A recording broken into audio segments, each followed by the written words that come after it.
por la vida de ustedes, esforzados, valientes, que cuando la gente va de vacaciones uno sigue perseverando en el Señor.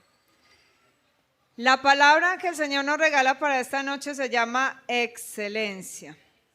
Excelencia.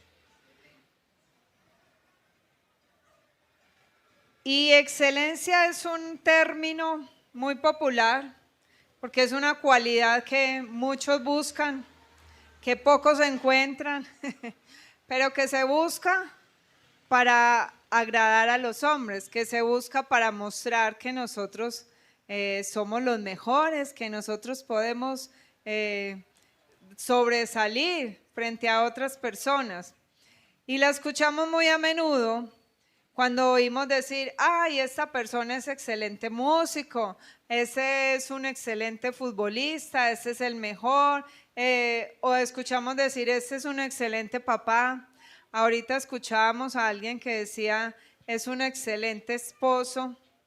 Y bueno, hasta dónde esa palabra excelencia abarca todo el ser, abarca la integridad del ser humano, porque solamente miramos para un lado, ¿cierto? Está bien decir que las personas son excelentes y para el mundo está bien, solo que esa excelencia en el cristianismo está mal aplicada. Porque uno puede decir, ay, excelente los músicos, pero a veces solo son músicos. Excelente predicador, pero a veces el predicador solamente es un orador. Excelente servicio el que presta X o Y persona, pero solamente es un servicio. Por eso es que necesitamos conocer la definición exacta de qué es excelencia. Mire, Dios nos llama a la excelencia, pero debemos tener claro qué es lo que Dios está pidiendo de nosotros. Y para eso vamos a ir a la palabra del Señor, a la carta a los Colosenses en el capítulo 3, y lo vamos a leer desde el versículo 1. Yo tengo la nueva versión internacional.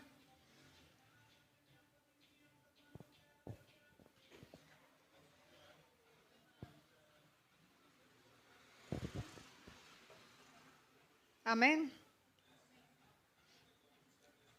Hay que aprenderse la canción. Vea, estos días, en diciembre, estuvimos en una integración de nueva generación y una de las tareas era, todos éramos pastores con sus hijos, y una de las tareas era que nos dieron en desorden los libros de la Biblia y había que ordenarlos, Antiguo y Nuevo Testamento. Había gente embalada, pastores embalados poniéndole el orden a los libros de la Biblia. Entonces yo empecé a cantar, y yo, Génesis, Éxodo, Levítico, Números y Deuteronomio. Y entonces me miraban. Y me tocó el Nuevo Testamento después y yo, Gálatas, Efesios, Filipenses, Colosenses. Mi esposo decía, siga cantando, que aquí tenemos uno torcido. Gloria al Señor. Si no se ha aprendido los libros de la Biblia, allá atrás están. Esa cartelera es para que usted gire y mire, ahí están en orden, para que podamos encontrar más rápido. Amén. Leemos la palabra en el nombre del Padre, del Hijo y con la guía y dirección de su Santo Espíritu. Ya que ustedes han resucitado con Cristo, ¿cuántos hemos resucitado con Cristo? Amén. Busquen las cosas de arriba, donde está Cristo sentado a la derecha de Dios. Concentren su atención en las cosas de arriba y no en las de la tierra, pues ustedes han muerto y su vida está escondida con Cristo en Dios. Cuando Cristo, que es la vida de ustedes, se manifieste, entonces también ustedes serán manifestados con Él en gloria. Por tanto, hagan morir todo lo que es propio de la naturaleza terrenal: inmoralidad sexual, impureza, bajas pasiones, malos deseos y avaricia, la cual es idolatría. Por estas cosas viene el castigo de Dios. Ustedes las practicaron en otro tiempo cuando vivían en ellas, pero ahora abandonen también todo esto: enojo, ira, malicia, calumnia y lenguaje obsceno. Dejen de mentirse unos a otros, ahora que se han quitado el ropaje de la vieja naturaleza con sus vicios y se han puesto el de la nueva naturaleza que se va renovando en conocimiento a imagen de su Creador. En esta nueva naturaleza no hay griego ni judío, ni circunciso ni incircunciso, culto ni inculto, esclavo ni libre, sino que Cristo es todo y está en todos. Por lo tanto, como escogidos de Dios, santos y amados, revístanse de afecto entrañable y de bondad, de humildad, amabilidad y paciencia, de modo que se toleren unos a otros y se perdonen si alguno tiene queja contra otro. Así como el Señor los perdonó, perdonen también ustedes. Por encima de todo, vístanse de amor, que es el vínculo perfecto, que gobierne en sus corazones la paz de Cristo, a la cual fueron llamados en un solo cuerpo. Sean agradecidos, que habiten ustedes la palabra de Cristo con toda su riqueza. Instrúyanse y aconséjense unos a otros con toda sabiduría. Canten salmos, himnos y canciones espirituales a Dios con gratitud de corazón. Y todo lo que hagan, de palabra o de obra, háganlo en el nombre del Señor Jesús, dando gracias a Dios el Padre por medio de Él. Esposas, sométanse a sus esposos como conviene en el Señor. Esposos, amen a sus esposas y no sean duros con ellas. Hijos, obedezcan a sus padres en todo, porque esto agrada al Señor. Padres, no exasperen a sus hijos, no sea que se desanimen. Esclavos, obedezcan en todo a sus amos terrenales, no solo cuando ellos los estén mirando, como si ustedes quisieran ganarse el favor humano, sino con integridad de corazón y por respeto al Señor. Hagan lo que hagan, trabajen de buena gana, como para el Señor y no como para nadie en este mundo, conscientes de que el Señor los recompensará con la herencia. Ustedes sirven a Cristo el Señor. El que hace el mal pagará por su propia maldad y en esto no hay favoritismos. Amén. Padre, toda gloria es para ti, solo para ti. Gracias por esta porción de la palabra que hoy nos permite leer, a través de la cual escuchamos tu voz, Señor. Escuchamos tu dirección y tu guía. Por eso te rogamos que a través de tu Santo Espíritu ministres esta palabra a nuestro corazón. Que podamos aferrarnos a ella, que podamos abrazarla, nutrirnos, enriquecernos con ella. Así como el bebé se enriquece y se nutre con la leche de su madre, para crecer fuerte, para crecer sano, Señor. Así necesitamos de tu palabra, para crecer en ti, para aferrarnos a ti y estar arraigados a tu presencia. Guíanos, Señor, en esta noche y que tu Santo Espíritu obre como tú quieres obrar en nuestra vida y en nuestro corazón. Te lo rogamos en el nombre de Jesús. Amén. ¿Por qué leímos todo un capítulo? Porque en este capítulo está el resumen de lo que Dios quiere y a lo que Dios nos está llamando a través de la excelencia. Este capítulo es el resumen de la excelencia de un cristiano en su vida. ¿Usted quiere ser un cristiano excelente? Leas este capítulo todas las veces que sea necesario. Todas las veces que sea necesario. Le habla al nuevo creyente, le habla al que ha sido cambiado, transformado, le habla a la esposa que a veces no queremos someternos, le habla al esposo que a veces no quiere tratar a su esposa bien, le habla a los hijos que quieren manipular a los padres, le habla a los padres que quieren ser dominantes y no padres, le habla a los esclavos, y cuando está hablando de esclavos, ya no hay esclavos de esos que había en aquella época, ¿cierto? Pero está hablando a los trabajadores. Nosotros tenemos empleadores. Entonces, en vez de amos, decimos, ustedes trabajadores, vean, no hagan las cosas bien hechas solamente cuando el jefe los esté viendo. Háganlas siempre, ¿cierto? Está resumido en este capítulo un montón de normas y de lo que el Señor está pidiendo en nosotros.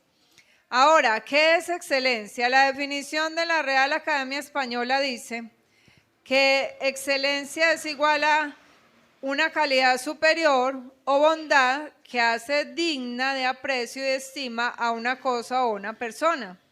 Es un talento o es una cualidad de lo que es extraordinariamente bueno.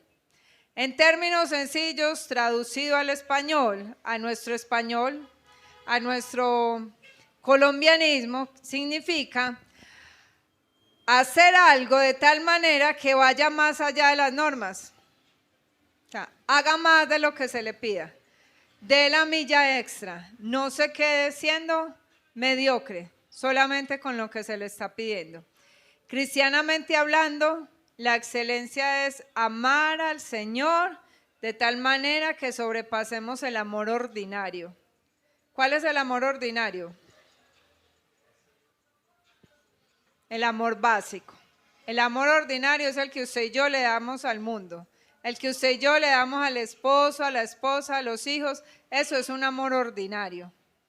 Pero un amor extraordinario, un amor que sobrepasa ese es el que Dios está pidiendo. Que si le amamos de esa manera extraordinaria, de esa manera excelente, entonces todo lo que hagamos para Él lo tenemos que hacer. Excelente. Bien no es suficiente. Excelente. ¿Y qué es lo que hacemos para el Señor? ¿Qué es lo que usted y yo hacemos para el Señor? ¿Qué? ¿Qué hacemos usted y yo para el Señor? No es solo el servicio, todo. Hasta respirar lo hacemos para el Señor. Cuando usted y yo respiramos, dice la palabra del Señor, todo lo que respira, y usted y yo alabamos al Señor. Cuando respiramos, a veces respiramos y sale de la nariz humo. Cuando estamos enojados sale humo por la nariz, por las orejas. Y eso no alaba al Señor. Eso no glorifica el nombre de nuestro Dios. ¿Por qué todo lo que hacemos es para el Señor? Porque nuestra vida ya no nos pertenece. ¿Usted cree que su vida es suya? No. Y dice la palabra, lo leímos aquí, nuestra vida ya no nos pertenece. ¿Le pertenece a quién? A aquel que nos compró. Nuestra vida está en Cristo Jesús. Usted y yo, dice la palabra, y empieza diciendo, ya que ustedes han resucitado con Cristo, o sea que primero nos morimos para poder resucitar. Ustedes y yo estábamos muertos en nuestros pecados, en nuestros deleites, en nuestras delicias, y resulta que Cristo nos dio vida y con su vida nos resucitó. Por eso nuestra vida ya no nos pertenece. Y Pablo es muy claro en este texto cuando dice que tenemos que hacer morir todo lo que es propio de la naturaleza terrenal, cosas que practicábamos en otro tiempo, ¿cierto? En el versículo 7 dice, ustedes practicaron en otro tiempo cuando vivían en ellas, pero ahora, ¿qué fue lo que abandonamos? Grande, pecados grandes que hacíamos.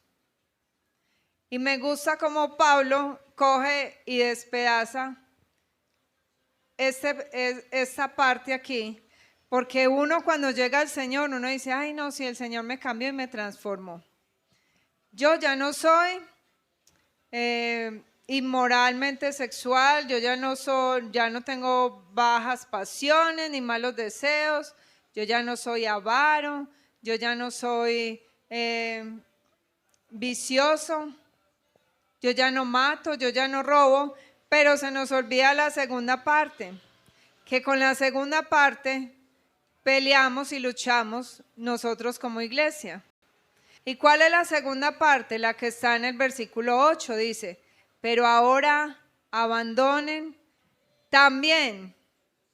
Cuando él dice también, está haciendo una conexión. Como quien dice, no se olviden de. Si ya abandonaron eso que es más grande y que es más visible, entonces también abandonen lo que no se ve tanto. ¿Cómo qué? El enojo. ¿Usted se enoja mucho aquí en la iglesia? Nos da pena. ¿A usted le da ira en la iglesia? Nos da pena. Nos da pena enojarnos. Y a veces, vea, las mamás somos unas expertas en disimular. Cuando el niño se está portando mal, en la casa hablamos. Tan bello es, en la casa, enseguida cuadramos. Disimulamos de una manera. Y Pablo está diciendo el enojo, la ira, la malicia. O sea, las cosas con doble intención son malicia. Por eso es que cuando uno ve esos humoristas que son de doble sentido, debería uno estar siendo redarguido por el Espíritu Santo. Cuando uno está viendo en redes sociales esos que agarran a contar historias de doble sentido, deberíamos estar siendo redarguidos por el Espíritu Santo. La calumnia, el lenguaje obsceno. Dejen de mentirse unos a otros. Ahora que se han quitado el ropaje de la vieja naturaleza con sus vicios y que se han puesto el de la nueva naturaleza que se va renovando en conocimiento e imagen de su creador. O sea que si usted y yo hemos nacido de nuevo, tenemos que vivir con excelencia la nueva vida que el Señor nos entrega. ¿Cuál nueva vida? La vida de la nueva naturaleza, de la nueva ropa, de las nuevas vestiduras que Él nos entregó. Y es aquí donde la excelencia del cristiano tiene que ser íntegra.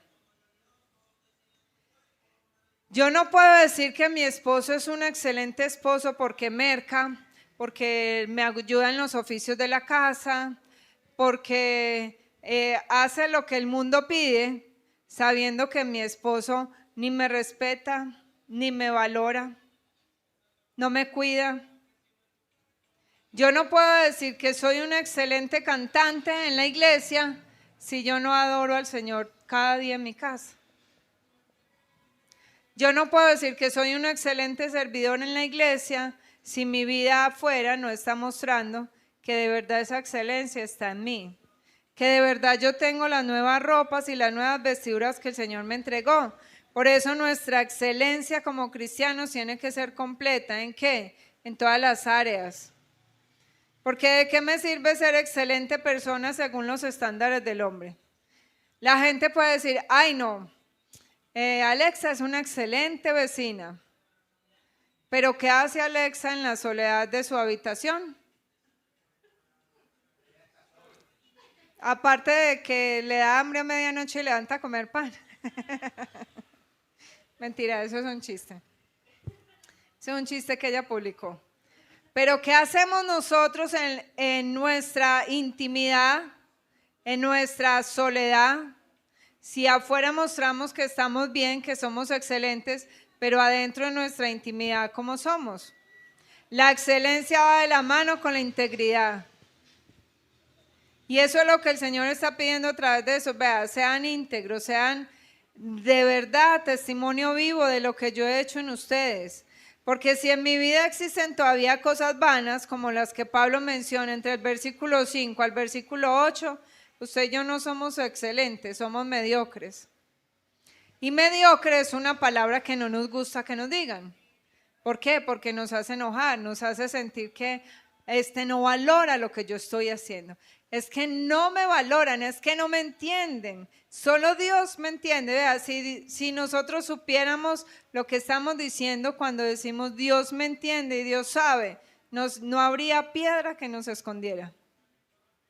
No habría rincón donde escondernos, donde supiéramos la capacidad que tienen esas palabras cuando las pronunciamos, porque estamos declarando el atributo de Dios que es la omnisciencia y la omnipresencia. Y no habría rincón para usted y yo escondernos. Entonces estas palabras no las deberíamos pronunciar así. Cuando pronunciamos es que Dios sabe, es que Dios me conoce, Dios me entiende, deberíamos decir, ay de mí, como dijo Isaías, que siendo hombre inmundo, de labios inmundos, habitando en un pueblo de labios inmundos, han visto mis ojos al Señor Jehová de los ejércitos.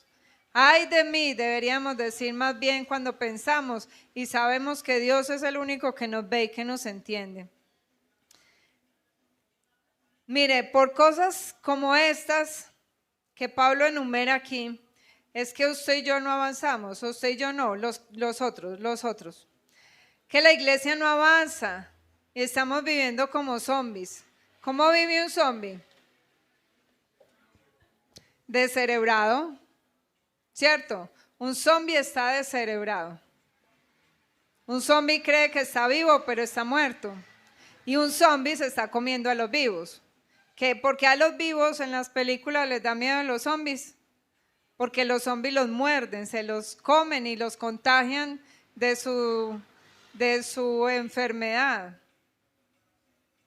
¿Qué hace un cristiano zombie? Empieza con su calumnia a morder a los otros. Y cuando uno empieza a calumniar y a morder a los otros, los va contagiando y va dañando todo, va pudriendo todas las manzanas que hay alrededor. Y terminan las iglesias divididas. Una cosa es decir la verdad y otra cosa es calumniar. Por eso necesitamos ser íntegros y ser excelentes en todo lo que hacemos para el Señor. Pecados como estos, mediocridades como estas no nos dejan avanzar y no nos dejan entender, abrazar y vivir los primeros 4 versículos que leímos. ¿Qué dicen? Volvamos a leer. Ya que han resucitado con Cristo, y a veces decimos que estamos resucitados, pero mentiras que estamos más muertos que Lázaro el tercer día. Busquen las cosas de arriba, donde está Cristo sentado a la derecha. Y no es que nos pongamos a mirar para arriba, abrir la boca como los que miran para arriba, ¿cierto? Concentre su atención en las cosas de arriba, no en las de la tierra, pues ustedes han muerto y su vida está escondida con Cristo en Dios. ¿Por qué nos afanamos tanto entonces? De verdad mi vida está escondida en Dios, de verdad yo he muerto en Cristo y mi vida está escondida con Él. Cuando Cristo, que es la vida de ustedes, se manifieste, entonces también ustedes serán manifestados con Él en la gloria. Y yo a veces me pregunto, ¿cuánto vivimos de estos versículos? Si nos afanamos por todo, en todo y para todo. Vivimos despelucados, como le digo yo a mi esposo, andamos despelucados pensando en todo, menos en el reino de Dios y su justicia. ¿Qué es el reino de Dios y su justicia? Buscar la excelencia y buscar la santidad, buscar a Cristo y entender mi identidad en Cristo. Mientras nosotros no tengamos esa identidad de muertos a nosotros mismos y de resucitados en Cristo y de saber que estamos guardados y escondidos con Él, no vamos a poder avanzar. Cristo no puede ser nuestra vida cuando ésta está gobernada por la mediocridad de un pensamiento como Dios sabe con lo que yo estoy luchando. Eso solamente son excusas que no nos dejan buscar la excelencia. Diga conmigo, la excelencia me lleva a dar lo mejor que tengo. Pero mire, hay algo que frena la excelencia y es el perfeccionismo. ¿A cuánto les gusta la perfección? A ninguno, ay no.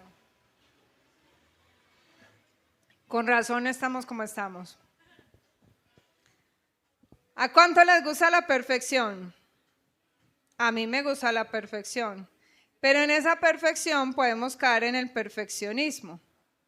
Y el perfeccionismo no es sino una excusa, porque el perfeccionismo nos frena y nos lleva a límites que usted y yo no podemos soportar, porque el perfeccionismo busca lo que es inalcanzable. Y el perfeccionismo busca cambiar al otro y moldear al otro. Yo llevo 23 años casada y en mi perfeccionismo yo no pude hacer que mi esposo cambiara ni esto. Él es él y yo soy yo. El perfeccionismo nos lleva a querer alcanzar lo inalcanzable. Y entonces nos lleva a pensar que a menos que yo sea perfecto, no soy lo suficientemente bueno. Pero esa perfección no es medida con los patrones de Dios. Y allí es donde, ay, no, es que yo no soy lo suficientemente bueno para servir en la iglesia. No, es que a mí me falta esto, es que a mí me falta aquello, es que... Y no damos pasos porque el perfeccionismo nos frena. Cuando la excelencia nos está diciendo, da lo mejor con lo que el Señor te ha entregado, el perfeccionismo está diciendo, no eres lo suficientemente bueno. Espérate a qué? A que el Señor venga y te recoja y tú no hayas hecho nada.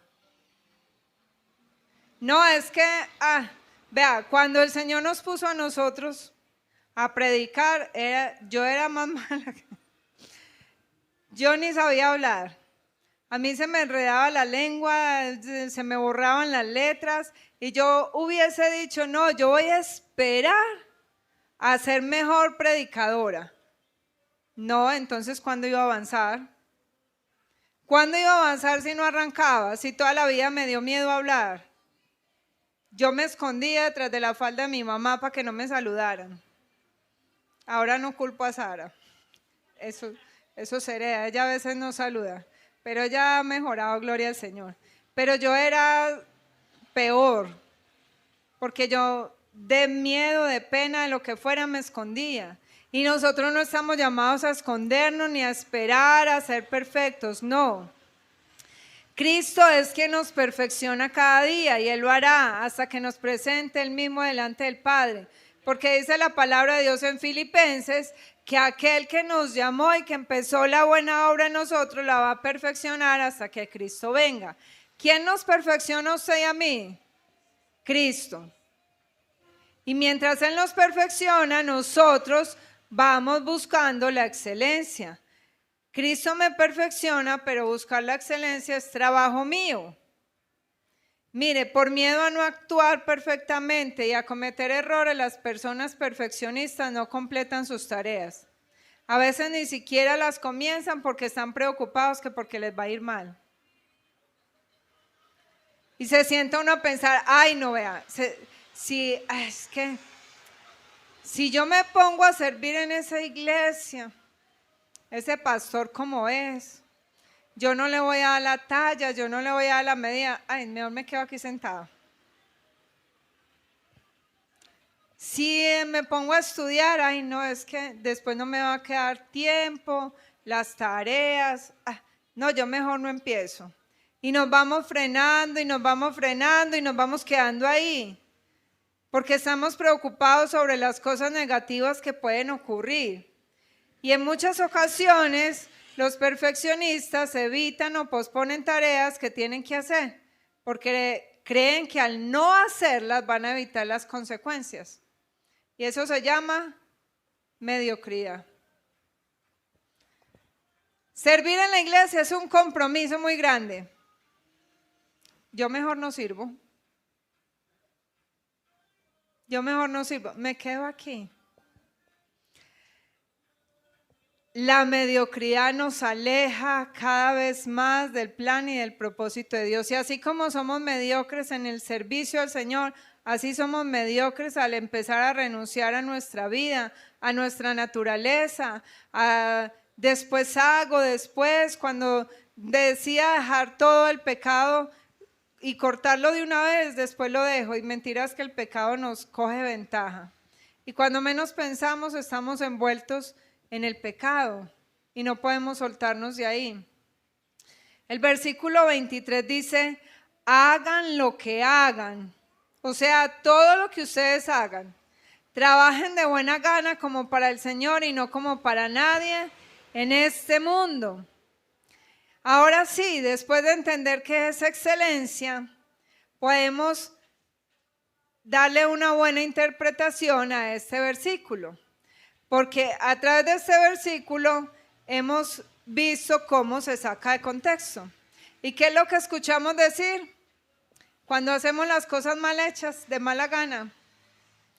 No, es que yo lo hago para el Señor y no para usted, si no le gusto de malas. Yo no trabajo para usted.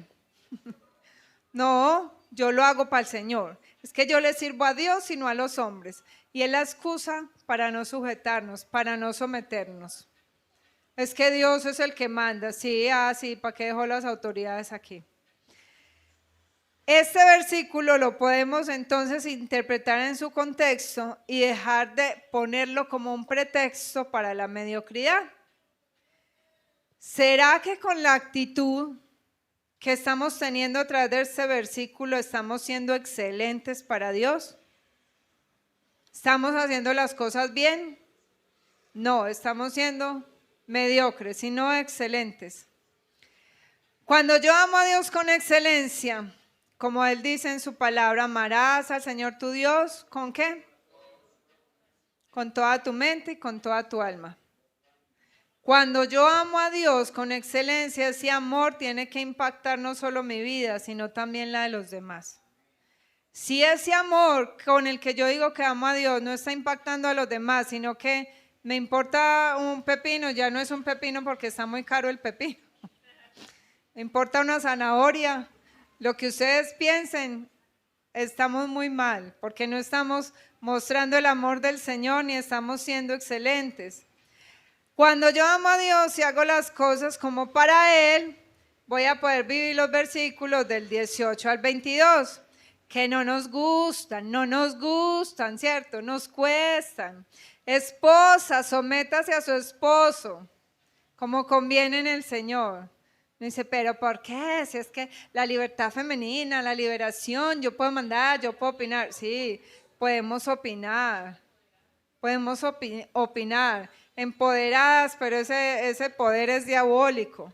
Ese poder es diabólico porque ese poder nos entra a una guerra y a una contienda con el esposo.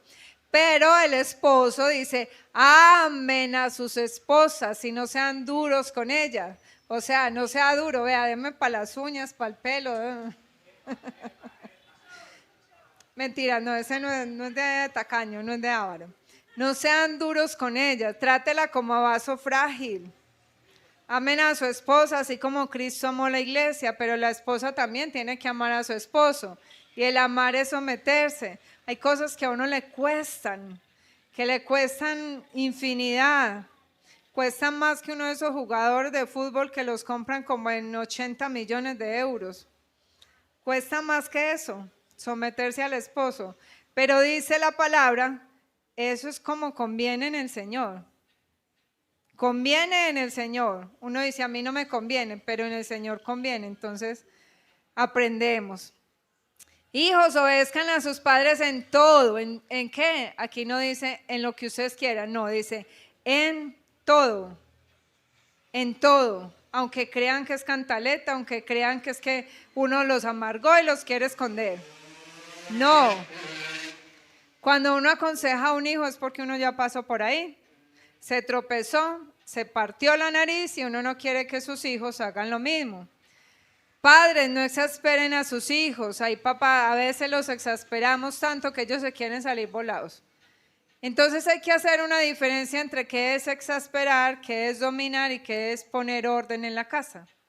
No es que, como yo no voy a exasperar a mi hijo, entonces no llore, que yo le doy todo. No trabaje, que es que lo estoy exasperando. Yo le doy todo, gane de todo de gratis. No, tampoco. Y como hablábamos ahorita, esclavos, trabajadores, obedezcan en todas sus amos terrenales. Ahí sí.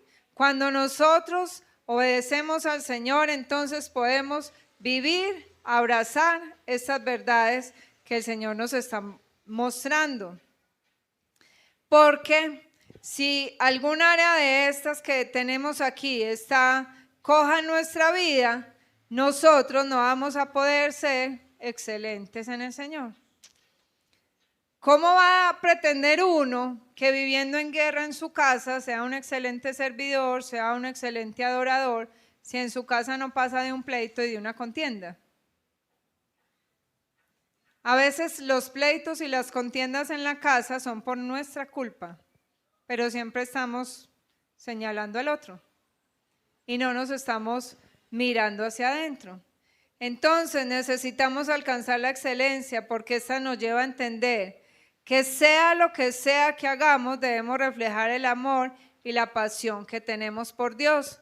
Solo así vamos a poder abrazar la verdad del Señor. Entender el sacrificio de Cristo por nosotros. Entender qué fue lo que hizo el Señor. Hay un predicador que yo les menciono mucho que se llama Paul Washer y lo he escuchado esta semana diciendo: la iglesia cristiana está llena de idólatras. ¿Qué es una idólatra? Es aquel que adora a un Dios que no es el Dios de la Biblia.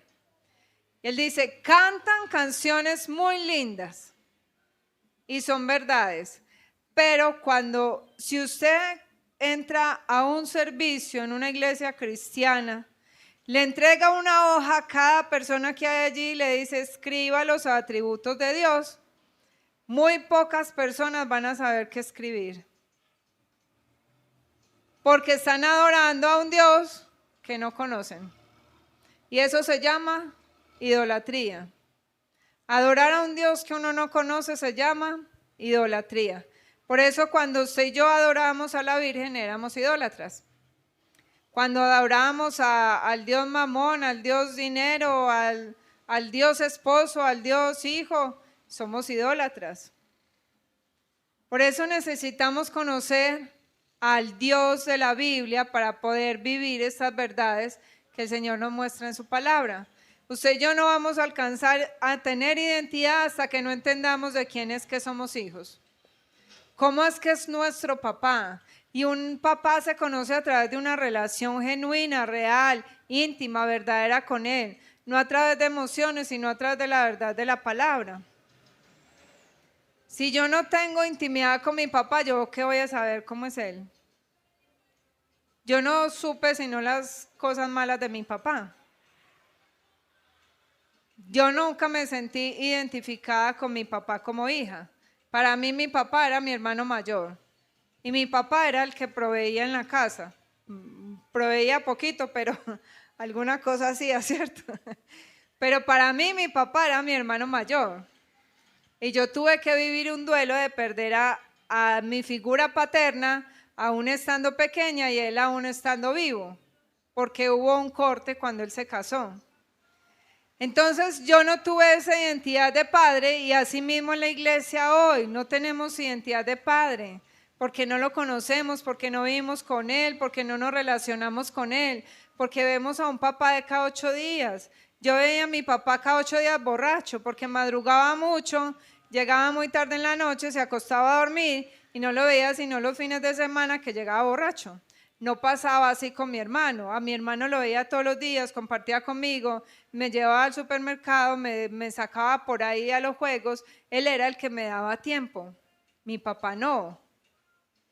Tuve que esperar a que mi papá y mi mamá se murieran para escuchar de mis hermanos cómo es que era mi papá, porque yo no lo conocí. Y no puede ser que la iglesia cristiana hoy espere cada 8 días para venir a cantar, para venir a sentarse a escuchar una prédica, pero en su casa no tener intimidad ni relación con papá, porque así no vamos a poder ser excelentes en nada de lo que hacemos para el Señor, porque no sabemos ni a qué Señor estamos sirviendo. Así que el llamado, mis hermanos, a través de esta palabra es a buscar la excelencia, a través de la relación, del conocimiento que nos trae el Señor, que nos trae su palabra, que nos trae Él cada día en nuestra vida. Pero la excelencia la tenemos que buscar usted y yo. Aquí dice que habiten ustedes la palabra de Cristo con toda su riqueza. Instrúyanse y aconséjense unos a otros con toda sabiduría. Canten salmos, himnos y canciones espirituales a Dios. ¿Con qué? Con gratitud de corazón. ¿Estamos haciendo esto? Si no hemos entendido esta palabra, entonces yo los invito y me invito a que la leamos muchas veces, hasta que la podamos entender, interiorizar, practicar y vivir. Para entrar en relación con Dios es necesario cortar con el pecado. Mientras yo esté cómodo en mi pecado, estoy como dice el dicho, el marrano que vuelve al vómito, o el perro que vuelve al vómito, no sé. El perro y el marrano al charco. Al marrano lo bañan y el marrano vuelve y se mete en el lodo porque le gusta. No puede ser que el Señor nos lave a través de su sacrificio y que como marranitos volvamos al pecado. Y que cada 8 días estemos en lo mismo. No puede ser.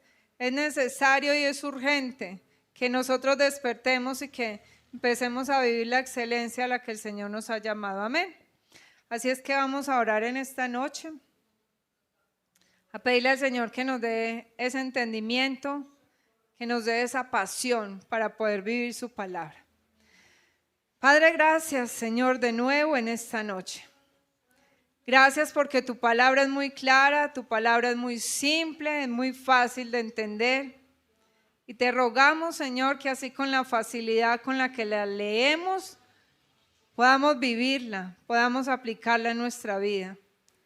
Señor, sacude nuestro corazón, que a través de tu Santo Espíritu seamos movidos, que un tsunami, Señor, nos mueva, que nos quiebre, nos transforme, nos redarguya, nos transforme. Cuando pasa el tsunami, mi rey, en una ciudad, esa ciudad no vuelve a ser igual. Esa ciudad cambia, esa ciudad se transforma. Esa ciudad necesita ser limpiada. Esa ciudad queda en una condición, Señor, en la que sí o sí se tiene que limpiar y se tiene que transformar para ser habitada. Y eso es lo que necesitamos, ese tsunami en nuestro corazón para poder ver todo aquello que está mal y que no hemos querido soltar. Todos aquellos pecados a los que estamos aferrados y que no hemos querido ver. Sabemos que es solo tu Santo Espíritu el que nos convence, que mientras no te tengamos a ti, vamos a creer que estamos bien. Por eso es urgente, Señor, que traigas ese avivamiento a nuestro corazón, que traigas ese fuego de tu Santo Espíritu que transforma, que cambia y que nos renueva. Queremos ser excelentes cristianos, excelentes hijos y vivir la excelencia en todo lo que hacemos para ti. En cada momento de nuestra vida queremos ser excelentes, mostrar la pasión, mostrar el perdón, mostrar la vida nueva que tú nos has entregado. Te necesitamos, Señor, cámbianos, transfórmanos y danos la fuerza para vivir tu palabra cada día, como si fuera el último y fuera la última oportunidad que tenemos de acercarnos delante de tu trono. Te amamos y te decimos, Señor, te necesitamos.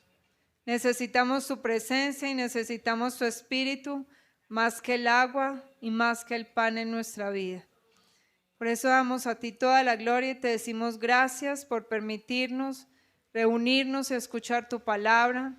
Gracias por unirnos como familia, por comprarnos a precio de sangre y por darnos una vida nueva. A ti, Señor, sea la gloria, a ti la honra y la alabanza en Cristo Jesús. Amén y amén.